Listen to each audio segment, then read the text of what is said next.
the Son, he says, your throne, O God, will last forever and ever.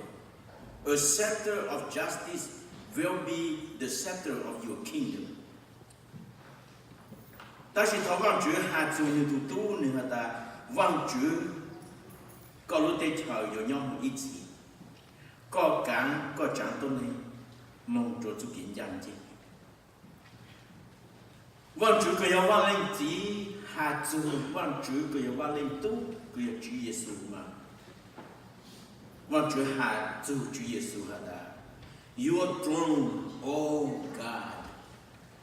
Even God the Father called him, oh God, to the Son. Giờ lên nó, bé phụ tao hả ta chỉ yêu vang Chúa, cứ yêu vang lên chỉ lo nên chỉ hạ chủ nên tụ tu hả ta. Vang Chúa. Giờ lên đó, bé giờ lên từ, bé giờ chỉ lên hả ta Chúa Giêsu, yêu vang Chúa. Cho thì khởi cái kha hả ta Chúa Giêsu yêu vang Chúa. Tao chịu sĩ mua đó chỉ dạng của tao mua rồi biết sai lưu lì ta tăng lưu lại. Nếu mua bé sự khu cho tôi mình mua chỗ. Nếu tổ bố ha ta cũng giàu sang khu các tổ chỗ các cho lấy rồng.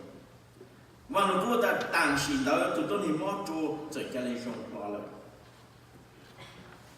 Bé phụ tao ha ta Chúa Giêsu rồi yêu nhau chỗ cái cầu thế là nếu mua bé sự cho con yêu vang Chúa. Nếu hạ cho tụi thầy túc cho cứ tổ chúa Chúa Giêsu ta cũng tụi túc hình mong ý lên thọ có một khu này. Ta chỉ thọ cứ Giêsu tăng tại yêu mong nếu hạ cho Chúa Giêsu ta sư phụ thọ có xong mong là cú ấy tụi tôi nên cứ chỉ nhau có mong của lúc trẻ thọ có hạ ý lưu sư của tụi túc hình yêu rộng. Chỉ Giêsu hạ cho nên ta có cho nên mong có tụi túc hình tư rộng rồi. Nếu mà chúng tôi lúc đó khai ta tăng sinh đó tụi túc hình cho nên rộng.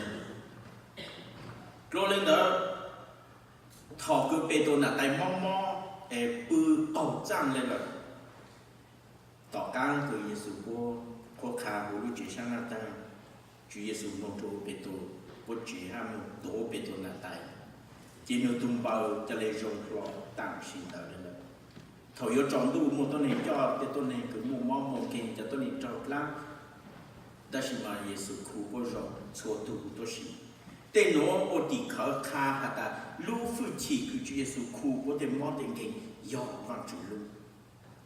Rồi lên mới ra thằng cái bố ta tạo tranh có ông nàng xuống nàng chôn trời hiện cho đúng con. Giêsu sợ lưu hay Giêsu chữ cho trời tu hát lên trời tu rồi.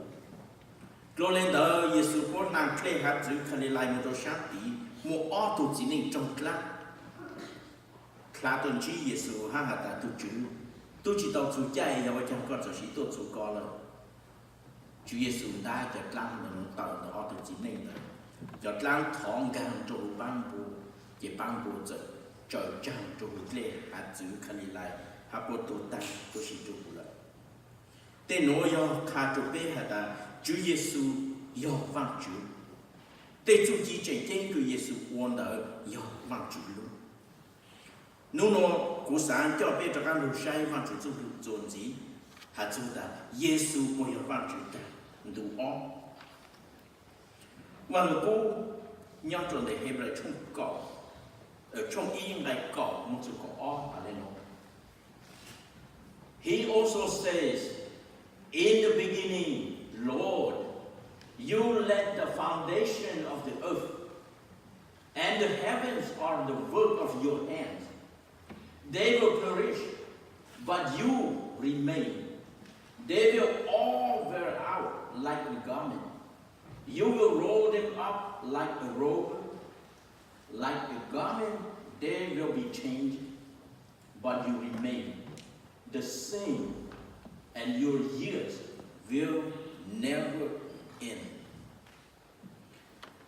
Nơi hạt lô hạt ta tu chữ thầu chỉ kinh có chỉ lung là tê hai giờ có chạy tê chỉ lung tung tên nói của lên yếu plum mông ta chỉ có yếu nho mông lệ tên nói yếu chơi cũ ý dạng lệ tê chỉ cho có yếu một tên nói tài cha ý dạng lệ lột tài lúc tròn để ha có dùng một tên đời lòng ý dạng lệ lột lòng chỉ cho ta chỉ có ý dòng lệ cũ có yếu chỉ cho lòng biết thảo luận chuyện kia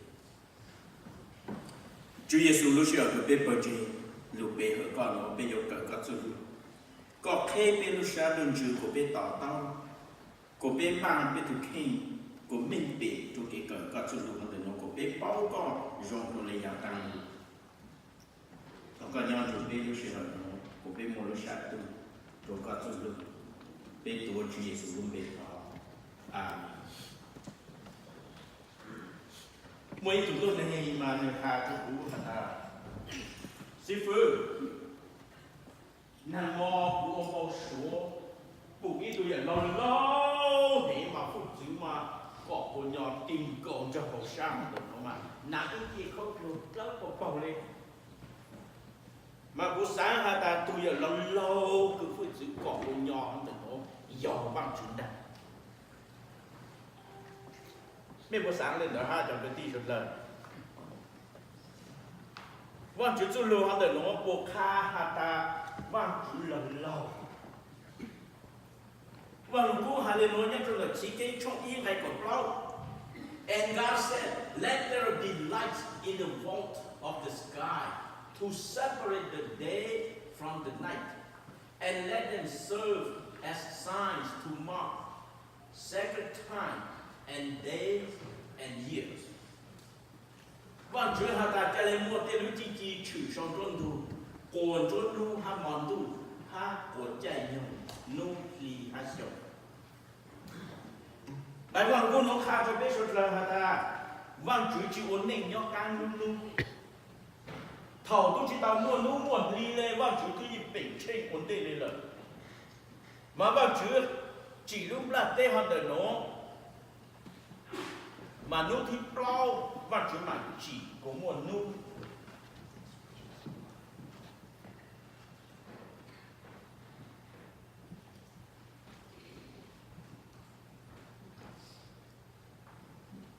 và Chúa mà chỉ có một nô lì ha cho nô cũ cứ nhau sống tuân thủ mà vàng cũ nó to kha ha ta thầu và Chúa chỉ tên lì tên nô cũ đó mà giờ kha cho tôi này của tôi này bao chạy bao nhiêu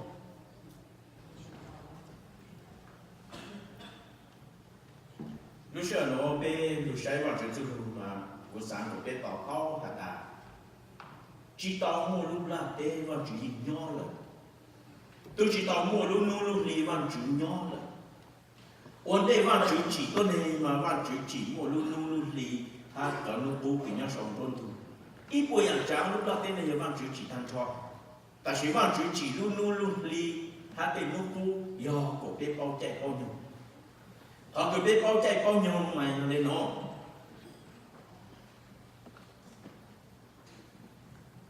cho chậu nà thì 60 minutes equal 1 hour 24 hours is a day 30 days is a month and 12 months is a year.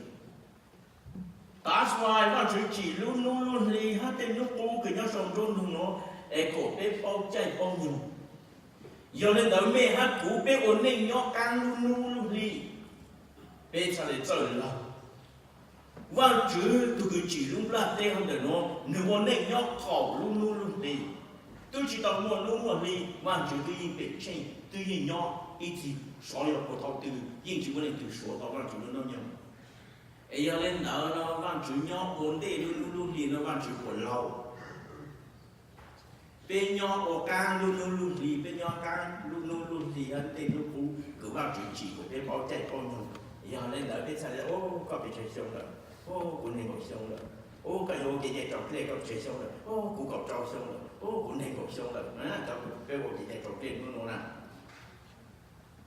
cho khỏi bên nhỏ của càng luôn em bên này từ bù họ ta văn chữ là lâu phụ chữ tiền cầu rằng hậu sang được nó và tôi biết rằng là ta văn chữ chỉ lâu ít này văn chữ chỉ muốn nông nhông lệ bê. This is what the Bible says.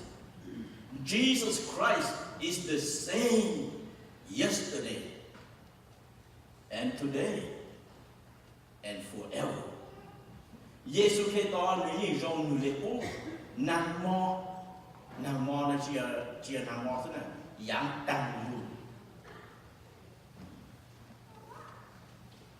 Hanu no nữ rong lên cha, nữ yên rong lên lợi một ít gì. Cô sáng khai cho mấy số trời lên nó hả ta. Chúa Giêsu chỉ lâu ha. Chúa Giêsu hiểu vang Chúa nữ lưu yêu ở tôn này. Nếu mà nó nhau bê cho xong sẽ gần được đi ở lên nụ. Chúa Giêsu tua thọ nếu mà nó nhau bê cho bê xong. Chúa Giêsu sợ khó tua cho càng lưu nâng nông sống tu lợi nên chỉ nhỏ càng lưu nụ. Chúa Giêsu bê cho bê xong to cụ rồi lấy chăng. Nâng nó nhỏ bê cụ Chúa Giêsu lên từ giờ tụi tôi này nâng nhìn rong lên tụi bê cho bê xong. Chúa Giêsu yên chỉ lâu. Do Chúa Giêsu biết phụ nữ chén ra lại tới chén đang còn chung gì nên do giờ bây giờ bây giờ thâu u rồi lại chẳng thì nữ yên rồi lên được ít gì được. Em vào một câu nữa sao lại khai hạ ta văn chữ cái dòng văn linh gì nè hà cho văn chữ cái dòng văn linh tu hà chú hà ta tu chữ thầu chỉ cái có chỉ luôn lạc tên là nó. Hà có chạy tê, giờ chỉ lúc là tê, chỉ lúc đúng. Mình sẽ chỉ kiến trong ý, lại ý hà lên nói hà ta. In the beginning, God created the heavens and the earth. Thầu chỉ kế vào chữ chỉ lúc tu, hà lúc là tê. Ta chỉ vào chữ kế vào lên chỉ hà lên nói. He also says, he referred to God the Father. He says to God the Son, he says this, in the beginning, Lord, you laid the foundation of the earth, and the heavens are the work of your hand. Linh từ tôi chỉ lúc là tên là nó.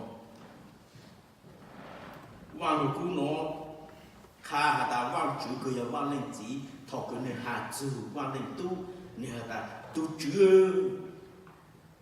chữ thọ chỉ kinh có chỉ lung là tên hay là có sai tên chỉ lung tu giờ này nó bé bao hà ta Chúa Giêsu do tu cái chỉ lung là tên là lung tu cho họ vào nó cũ Johann trong yên là ý trong đại bê hay là nó ta in the beginning was the word and the word was with God and the word was God. He was with God in the beginning. Through him all things were made.